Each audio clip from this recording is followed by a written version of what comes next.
এখন আমরা এমন স্তরে এসেছি মাইক্রো ক্রেডিটের যেটা পরিসংখ্যান এখানে দেওয়া আছে, আর একটু নতুন চিন্তা করতে হবে এখানে। মাইক্রো ক্রেডিট ব্যাংক স্থাপন, এটা এখন এনজিও, কাজে এনজিও থেকে উত্তরণ হইতে হবে। এনজিও পর্যায়ে রয়ে গেলে এটা ঠিক আবার ওই ব্যাংকিং মেজাজে আসবে না। মেজাজে আসতে হলে তাকে ব্যাংক হতে হবে। এই মাইক্রো ক্রেডিট ব্যাংক নামে একটা আইন করতে হবে। এটা আইনের কথা আভাসিক নীতি আমরা পাচ্ছি এখানে।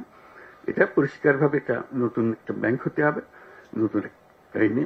সেটা regulatory authority, micro credit regulatory authority হতে পারে, ভিন্ন অথরিটি হতে পারে, কিন্তু we need a separate banking law. যেখানে এখন যেটা পরিসংখ্যানে দেখছেন, তারা সদস্যদের সঞ্চয় নিতে পারে, বাইরের কারোর ডিপোজিট নিতে পারে না। এটা একটা তার সীমাবদ্ধতা। ফলে সীমাবদ্ধতার ফলে তাকে ওপরের কাছে হাত পাততে হয়, দায়বদ্ধ হতে হয়। কেন হবে? সে এত সুন্দর ব্যাংকিং করে, আরেকজনের হাতে হাত পেতে কেন করবে?